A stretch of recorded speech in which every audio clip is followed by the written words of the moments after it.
ಏನಾಗೋಯ್ತು ರಾಜ್ಯ ಕಾಂಗ್ರೆಸ್ನಲ್ಲಿ ಪರಿಸ್ಥಿತಿ ತಿಳಿಯಾಯ್ತು ಅನ್ನೋವಾಗ್ಲೇ ಆ ತಿಳಿಯನ್ನ ಕದಡುವಂತಹ ಒಂದಷ್ಟು ಬೆಳವಣಿಗೆಗಳಾಗ್ತಾ ಇದೆ ಅಂತಲೇ ಅನ್ನಿಸ್ತಾ ಇದೆ. ಈಗ ಕದನ ವಿರಾಮ ಘೋಷಣೆಯಾದ ಬೆನ್ನಲ್ಲೇ ಚಟುವಟಿಕೆಗಳು ಗರಿಗೆದರಿದೆ. ಬ್ರೇಕ್ಫಾಸ್ಟ್ ಬೆನ್ನಲ್ಲೇ ಕಾಂಗ್ರೆಸ್ ವರಿಷ್ಠರ ಜೊತೆ ಸಿದ್ದರಾಮಯ್ಯನವರು ಚರ್ಚೆ ನಡೆಸಿರೋದು. ನಿಜ ಹೇಳಬೇಕಂದ್ರೆ ಒಂದು ಕಾರ್ಯಕ್ರಮದಲ್ಲಿ ಕೆಸಿ ವೇಣುಗೋಪಾಲ್ ಮತ್ತು ಸಿದ್ದರಾಮಯ್ಯನವರು ಭೇಟಿಯಾಗಿದ್ರು. ಒಂದೇ ಕಾರ್ಯಕ್ರಮ ಭಾಗಿಯಾಗಿದ್ರು, ಒಂದೇ ಕಾರ್ಯಕ್ರಮದ ವೇದಿಕೆಯಲ್ಲಿದ್ರು. ಅದು ದೊಡ್ಡ ವಿಷಯ ಅಲ್ಲ. ಆದ್ರೆ ಸಿದ್ದರಾಮಯ್ಯನವರು ವೇಣುಗೋಪಾಲ್ ಅವರ ಜೊತೆ ಚರ್ಚೆ ನಡೆಸಿದ್ರು. ಎರಡೆರಡು ಬಾರಿ ಬೆಳಿಗ್ಗೆ ಮತ್ತು ಮಧ್ಯಾಹ್ನ ಮಂಗಳೂರು ವಿವಿ ಗೆಸ್ಟ್ ಹೌಸ್ ನಲ್ಲಿ ವೇಣುಗೋಪಾಲ್ ಜೊತೆ ಸಿಎಂ ಸಭೆ ಕುತೂಹಲಕ್ಕೆ ಕಾರಣವಾಯಿತು. ವೇಣುಗೋಪಾಲ್, ಸಿಎಂ ಮತ್ತು ಸಚಿವರು ನಡೆಸಿದಂತ ಈ ಸಭೆ ಒಂದೇ ದಿನದಲ್ಲಿ ಎರಡೆರಡು ಬಾರಿ ವೇಣುಗೋಪಾಲ್ ಜೊತೆ ಚರ್ಚೆ ಮಾಡಿದ್ರು ಸಿಎಂ. ಗುರು ಗಾಂಧಿ ಕಾರ್ಯಕ್ರಮಕ್ಕೂ ಮೊದಲು ವೇಣುಗೋಪಾಲ್ ರನ್ನ ಭೇಟಿಯಾದ್ರು, ಚರ್ಚೆ ನಡೆಸಿದ್ರು. ಕಾರ್ಯಕ್ರಮ ಮುಗಿದ ನಂತರ ವರಿಷ್ಠರ ಜೊತೆ ಸಿಎಂ ಲಂಚ್ ಮೀಟಿಂಗ್ ನಡೆಸಿದ್ರು. ಆಪ್ತ ಸಚಿವರ ಜೊತೆ ವೇಣುಗೋಪಾಲ್ ಜೊತೆ ಸಿದ್ದರಾಮಯ್ಯನವರು ಚರ್ಚೆ ನಡೆಸಿರೋದು ಕುತೂಹಲಕ್ಕೆ ಕಾರಣ ಆಗಿದೆ. ಎಐಸಿಸಿ ಪ್ರಧಾನ ಕಾರ್ಯದರ್ಶಿ ಜೊತೆ ಸಿಎಂ ಹಾಗೂ ಸಚಿವರು ನಡೆಸಿದಂತ ಈ ಸಭೆಯೇ ಈಗ ಚರ್ಚೆ ಆಗ್ತಾ ಇರೋದು. ಒಂದೇ ದಿನದಲ್ಲಿ ಎರಡೆರಡು ಬಾರಿ ಸಭೆ ಮಾಡಿದ್ದಾರೆ. ಕಾರ್ಯಕ್ರಮಕ್ಕೂ ಮೊದಲು ವೇಣುಗೋಪಾಲ್ ಜೊತೆ ಚರ್ಚೆ ಮಾಡಿದ್ರು. ಕಾರ್ಯಕ್ರಮ ಮುಗಿದ ನಂತರ ಲಂಚ್ ಮೀಟಿಂಗ್ ನಡೆಯಿತು. ಅಧಿಕಾರ ಹಂಚಿಕೆ, ನಾಯಕತ್ವ ಸಂಘರ್ಷದ ಬಗ್ಗೆ ವರಿಷ್ಠರ ಜೊತೆ ಚರ್ಚೆ ಆಯ್ತಾ? ಕೇಳಿದ್ರೆ ರಾಜಕೀಯ ಚರ್ಚೆ ಮಾಡೇ ಇಲ್ಲ ಅಂತ ಹೇಳ್ತಾರೆ, ಸಹಜ ಅದು. ಆದ್ರೆ ವೇಣುಗೋಪಾಲ್ ಅವರ ಜೊತೆ ಎರಡೆರಡು ಬಾರಿ ಕೂತು ಮಾತಾಡಿದ್ರ ಹಿಂದಿನ ಗುಟ್ಟೇನು ಹಾಗಾದ್ರೆ? ಕುತೂಹಲ ಮೂಡಿಸಿದೆ ಸಿಎಂ ಮತ್ತು ವೇಣುಗೋಪಾಲ್ ಮೀಟಿಂಗ್. ಸದ್ಯದ ರಾಜಕೀಯ ಬೆಳವಣಿಗೆಯಲ್ಲಂತೂ ಇದು ಬಹಳ ದೊಡ್ಡ ಕುತೂಹಲಕ್ಕೆ ಕಾರಣ ಆಗಿದೆ. ಎರಡೆರಡು ಬಾರಿ ಬ್ರೇಕ್ಫಾಸ್ಟ್ ಸಭೆ ನಡೆಸಿದ ನಂತರ ಎಲ್ಲವೂ ತಿಳಿಯಾಯ್ತು ಅಂತಿರೋವಾಗ್ಲೇ ಮತ್ತೊಂದಷ್ಟು ಬೆಳವಣಿಗೆಗಳು ಗರಿಗೆದರುತ್ತಾ ಇದೆ. ಒಂದು ಕಾರ್ಯಕ್ರಮದಲ್ಲಿ ಸಿಎಂ ಮತ್ತು ವೇಣುಗೋಪಾಲ್ ಭಾಗಿಯಾಗಿತ್ತು. ನಿನ್ನೆ ಡಿಕೆ ಶಿವಕುಮಾರ್ ಅವರ ಮನೆಯಲ್ಲಿ ಬ್ರೇಕ್ಫಾಸ್ಟ್ ಮಾಡಿದ ನಂತರ ಮಾಧ್ಯಮದವರ ಜೊತೆ ಮಾತಾಡುವಾಗ್ಲೂ ಸಿಎಂ ಹೇಳಿದ್ರು, ನಾಳೆ ಒಂದು ಕಾರ್ಯಕ್ರಮ ಇದೆ ಮಂಗಳೂರು, ಆ ಕಾರ್ಯಕ್ರಮಕ್ಕೆ ಹೋಗ್ತಾ ಇದ್ದೀನಿ, ವೇಣುಗೋಪಾಲ್ ಅವರು ಬರ್ತಾರೆ ಆ ಕಾರ್ಯಕ್ರಮದಲ್ಲಿ ಅಂತ. ಈ ಕಾರ್ಯಕ್ರಮದಲ್ಲಿ ಡಿಸಿಎಂ ಡಿಕೆ ಶಿವಕುಮಾರ್ ಇಲ್ಲ, ಆಹ್ವಾನಿತರಲ್ಲ. ಸಿಎಂ ಆಹ್ವಾನಿತರು ಕಾರ್ಯಕ್ರಮದಲ್ಲಿ ಇದ್ದಾರೆ. ಕೆಲವು ಸಚಿವರು ಕೂಡ ಇದ್ದಾರೆ ಈ ಕಾರ್ಯಕ್ರಮದಲ್ಲಿ. ವೇಣುಗೋಪಾಲ್ ಅವರಿಗೂ ಇನ್ವಿಟೇಷನ್ ಇತ್ತು. ಅಕ್ಕಪಕ್ಕದಲ್ಲೇ ಕೂತಿದ್ದಾರೆ ಸಿಎಂ ಮತ್ತು ವೇಣುಗೋಪಾಲ್.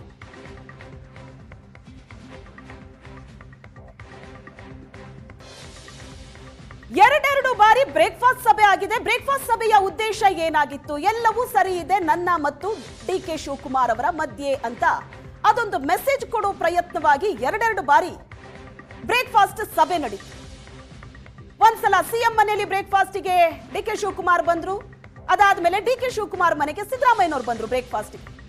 ಈ ಎರಡೂ ಸಭೆಯ ಉದ್ದೇಶ ನಮ್ಮ ನಡುವೆ ಯಾವುದೇ ಭಿನ್ನಾಭಿಪ್ರಾಯ ಇಲ್ಲ, ಬಿಕ್ಕಟ್ಟಿಲ್ಲ, ಒಗ್ಗಟ್ಟಾಗಿದ್ದೀವಿ ಅಂತ.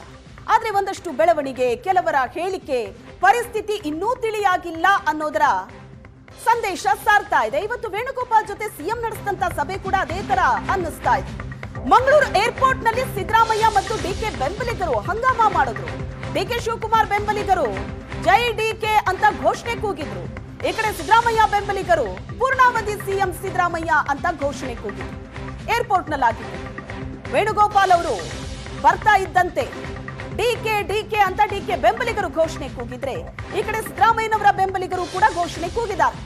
ಇದು ಮಂಗಳೂರು ಏರ್ಪೋರ್ಟ್ ನಲ್ಲಿ ಸಿದ್ದು ಡಿಕೆಶಿ ಬೆಂಬಲಿಗರು ಮಾಡಿದಂತ ಹೈ ಡ್ರಾಮಾ ಇದು. ಹೈಕಮಾಂಡ್ ನಾಯಕರೊಬ್ರು ಬರ್ತಿದ್ದಾರೆ ಅಂತ ಅಂದ್ರೆ ಅವರ ಮುಂದೆ ಬೆಂಬಲಿಗರು ಒಂದಷ್ಟು ಶಕ್ತಿ ಪ್ರದರ್ಶನ ಮಾಡಿದ್ದಾರೆ. ಡಿಕೆ ಶಿವಕುಮಾರ್ ಅವರ ಬೆಂಬಲಿಗರು ಜೈ ಡಿಕೆ ಅಂತ ಘೋಷಣೆ ಕೂಗಿದ್ರೆ, ಈ ಕಡೆ ಸಿದ್ದರಾಮಯ್ಯನವರ ಬೆಂಬಲಿಗರು ಕೂಡ ಸೇರಿದ್ರು. ಅವರು ಸಿದ್ದರಾಮಯ್ಯನವರ ಪರವಾಗಿ ಘೋಷಣೆಯನ್ನ ಕೂಗಿದ್ರು.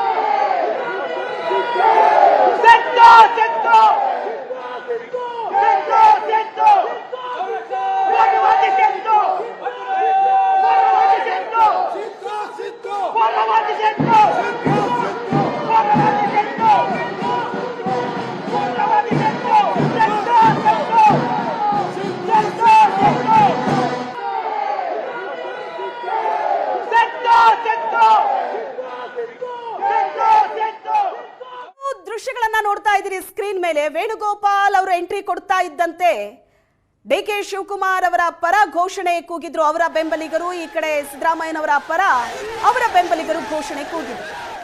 ವೇಣುಗೋಪಾಲ್ ಅವರ ಕಿವಿಗೆ ಡಿಕೆ ಅನ್ನೋ ಹೆಸರಂತೂ ಬಿದ್ದಿದೆ, ಈ ಕಡೆ ಸಿದ್ದು ಅನ್ನೋ ಹೆಸರು ಕೂಡ ಬಿದ್ದಿದೆ. ಅಲ್ಲಿಗೆ ಜಟಾಪಟಿ ರಾಜ್ಯದಲ್ಲಿ ಯಾವ ಮಟ್ಟಿಗಿದೆ, ಬೆಂಬಲಿಗರು ಯಾವ ಪರಿ ಉತ್ಸಾಹದಲ್ಲಿದ್ದಾರೆ ಅನ್ನೋದು ವೇಣುಗೋಪಾಲ್ ಅವರಿಗೂ ಕೂಡ ಕಮ್ಯುನಿಕೇಟ್ ಆಗಿದೆ. ಅವರವರ ಬೆಂಬಲಿಗರು ನಡ್ಕೊಂಡಂತಹ ರೀತಿಯಿಂದ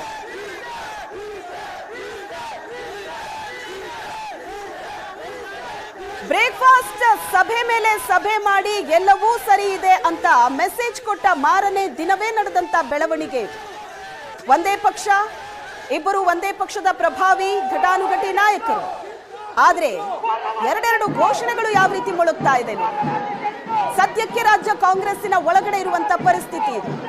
ನಾಯಕರಿಬ್ರು ನಾವಿಬ್ರು ಅಣ್ತಮ್ಮಾಸ್ ಅಂತ ಮಾಧ್ಯಮದವರ ಮುಂದೆ ಎಷ್ಟೇ ಹಸನ್ಮುಖರಾಗಿ ನಿಂತರೂ ಕೂಡ ಅವರ ಬೆಂಬಲಿಗರು ಯಾವ ರೀತಿ ಬ್ಯಾಟಿಂಗ್ ಮಾಡ್ತಾ ಇದ್ದಾರೆ. ಏನೇ ಮೆಸೇಜ್ ಅನ್ನ ನಾಯಕರಿಬ್ರು ಕೊಟ್ಟರು ಕೂಡ ಬೆಂಬಲಿಗರ ಮೂಲಕ ತಿಳಿಯಾದ ನೀರು ಕದಡ್ತಾ ಇದೆಯಾ ಅಂತ ಅನ್ನಿಸ್ತಾ ಇದೆ. ತಾತ್ಕಾಲಿಕ ಅಂತ ಗೊತ್ತಿದೆ ಎಲ್ರಿಗೂ, ಆದ್ರೂ ಅಧಿವೇಶನ ಮುಗಿಯೋ ತನಕ ಪರಿಸ್ಥಿತಿ ಬಹಳ ತಿಳಿಯಾಗಿರುತ್ತೆ ಈ ಎಲ್ಲ ಪ್ರಯತ್ನದ ನಂತರ ಅನ್ನೋ ಲೆಕ್ಕಾಚಾರ ಏನಿತ್ತು, ಅದಕ್ಕೆ ವಿರುದ್ಧವಾಗಿದೆ ಈ ಎಲ್ಲ ಬೆಳವಣಿಗೆ. ಇದು ಈಗಾಗಲೇ ಹೈಕಮಾಂಡ್ ಮಟ್ಟದಲ್ಲಿದೆ. ಸಿದ್ದರಾಮಯ್ಯನವರು ನಮ್ಮ ರಾಜ್ಯದ ಮುಖ್ಯಮಂತ್ರಿಗಳು, ಡಿಕೆ ಶಿವಕುಮಾರ್ ಅವರು ಉಪಮುಖ್ಯಮಂತ್ರಿಗಳು ಮತ್ತು ಕೆಪಿಸಿಸಿ ಅಧ್ಯಕ್ಷರು ಕೂಡ. ಅವರಿಗೆ ಕೂಗಿದ್ರಲ್ಲಿ ತಪ್ಪೇನು ಅಂತ ನನಗೆ ಹೇಳಲಿಕ್ಕಾಗೋದಿಲ್ಲ, ತಪ್ಪಲ್ವೇ ಅಂತ ನಾನು ಹೇಳಿದೆ. ಬೊಬ್ಬೆ ಹಾಕಿದ್ದಾರೆ ಅವರು ಡಿಕೆ ಅಂತ. ಇದೇನು ಹೊಸ್ತೇನಲ್ಲ, ಕಳೆದ 2 ವರ್ಷಗಳಿಂದ ಅವರು ಹೋದಲ್ಲೆಲ್ಲ ಇಂತಹ ಘೋಷಣೆಗಳು ಇದ್ದೇ ಇರ್ತವೆ. ಏನೇ ಇದ್ರೂ ಕೂಡ ಪಕ್ಷದ ಹೈಕಮಾಂಡ್ ತೀರ್ಮಾನ ಮಾಡಬೇಕು ಮತ್ತು ಈಗ ಆ ಪ್ರಕ್ರಿಯೆ ಪ್ರೊಸೆಸ್ಸಲ್ಲಿದೆ. ಆಗಿರುವಾಗ ಯಾರು ರಾಜ್ಯದ ನಾಯಕರಾಗಬೇಕು, ಯಾರು ಮುಖ್ಯಮಂತ್ರಿಗಳಾಗಬೇಕು, ಯಾರು ಕೆಪಿಸಿ ಅಧ್ಯಕ್ಷರಾಗಬೇಕು, it's a decision left to the high command. High command ಏನು ಅಷ್ಟು ಸುಲಭದಲ್ಲಿ ಯಾವುದೇ ತೀರ್ಮಾನ ತೆಗೆದುಕೊಳ್ಳುವುದಿಲ್ಲ. ಹೈಕಮಾಂಡ್ ತೀರ್ಮಾನ ತಗೊಳ್ಬೇಕಾದ್ರೆ ಯಾರು ಏನು ಎಂತ ಇದರ ಬಗ್ಗೆ ಆಲೋಚನೆ ಮಾಡಿ ತಗೊಳ್ತದೆ. ವಾಟ್ ಎವರ್ ದಿ ಡಿಸಿಷನ್ ಏನು ಹೈಕಮಾಂಡ್ ತೀರ್ಮಾನ ತೆಗೆದುಕೊಳ್ತೇವೋ ಅದನ್ನು ನಾವು ಸ್ವಾಗತ ಮಾಡ್ತೀವಿ. ಇದು ನಾನು ನಿಮಗೆ ಈ ವಿಚಾರ ಎಲ್ಲಾ ಕಾರ್ಯಕರ್ತರು ಬಂದವರು ಹೌದ್ರಿ, ಡಿಕೆ ಶಿವಕುಮಾರ್, ಕೆಸಿ ವೇಣುಗೋಪಾಲ್, ರಾಹುಲ್ ಗಾಂಧಿಗೆ ಜೈಕಾರ ಕೂಗಿದ್ದಾರೆ. ಇದೆಲ್ಲ ನಮ್ಮ ಪ್ರೋಟೋಕಾಲ್ ರೀ. ನಿಮ್ಗೆ ಮಾಧ್ಯಮದಲ್ಲಿ ಪ್ರೋಟೋಕಾಲ್ ಇದೆ ಅಲ್ಲ, ಹಂಗೇನೆ ರಾಜಕೀಯದಲ್ಲಿ ಕೂಡ ಪ್ರೋಟೋಕಾಲ್ ಇದೆ. ನಾವು ಮೊದಲಿಗೆ ನಾವು ಜೈಕಾರ ಕೂಗುದು ನಮ್ಮ ಅಗ್ರಗಣ್ಯ ನಾಯಕರಾದ ರಾಹುಲ್ ಗಾಂಧಿ ಅವರಿಗೆ, ಅದಾದ್ಮೇಲೆ ಎಐಸಿಸಿ ಜನರಲ್ ಸೆಕ್ರೆಟರಿ ಆದಂತ ಕೆಸಿ ವೇಣುಗೋಪಾಲ್ ಸಾಹೇಬರಿಗೆ, ಅದಾದ್ಮೇಲೆ ನ್ಯಾಚುರಲಿ ಕೆಪಿಸಿಸಿ ಅಧ್ಯಕ್ಷರಾದಂತ ಡಿಕೆ ಶಿವಕುಮಾರ್ ಅವರಿಗೆ, ಸಿದ್ದರಾಮಯ್ಯ ಅವರಿಗೆ, ಈಗ ಕೆಸಿ ನೋಡ್ರಿ. ಇದೆಲ್ಲ ಪಾರ್ಟಿ ಕಾರ್ಯಕ್ರಮ ರೀ. ಸರ್ಕಾರಿ ಕಾರ್ಯಕ್ರಮ ಇರುವಾಗ, ಗ್ಯಾರಂಟಿ ಯೋಜನೆ ಕಾರ್ಯಕ್ರಮ ಇರುವಾಗ ನಾವು ಸಿದ್ದರಾಮಯ್ಯರಿಗೆ ಜೈಕಾರ ಹಾಕುದು. ನನ್ನ ರಾಜ್ಯಕ್ಕೆ ಗುರುಗಳಾದಂತ ಡಿಕೆ ಶಿವಕುಮಾರ್ ಆದಷ್ಟು ಬೇಗ ಮುಖ್ಯಮಂತ್ರಿ ಆಗ್ಬೇಕಂತ. ಆದ್ರೆ ಹೈಕಮಾಂಡ್ ನಿರ್ಧಾರಕ್ಕೆ ನಾವೆಲ್ಲ ಬದ್ಧರಾಗಿದ್ದೇವೆ.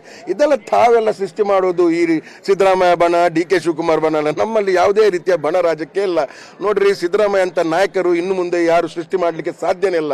ಸಿದ್ದರಾಮಯ್ಯ ಅವರು ಅಗ್ರಗಣ್ಯ ನಾಯಕರು, ಸಿದ್ದರಾಮಯ್ಯ ಅವರು ನಾಯಕತ್ವವನ್ನು ಬೆಳೆಸುವಂತ ನಾಯಕರು, ಸಿದ್ದರಾಮಯ್ಯ ಅವರು ಇನ್ನೊಬ್ಬರಿಗೆ ಅವಕಾಶ ಕೊಡುವಂತ ನಾಯಕರು. ಸಿದ್ದರಾಮಯ್ಯ ಎಷ್ಟು ಯುವಕರನ್ನು ಮಂತ್ರಿ ಸ್ಥಾನಕ್ಕೆ ಇವತ್ತು ಅಲಂಕಾರ ಪಟ್ಟಿಯಲ್ಲಿ ಕೂತ್ಕೊಳ್ಳಿಸಿದ್ದಾರೆ.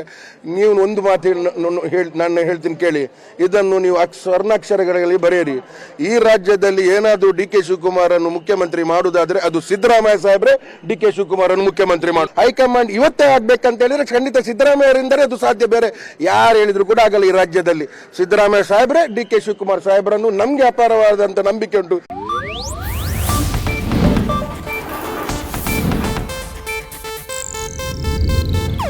ಇದು ಏಷ್ಯಾನೆಟ್ ನ್ಯೂಸ್ ನೆಟ್ವರ್ಕ್ ಪ್ರಸ್ತುತಿ.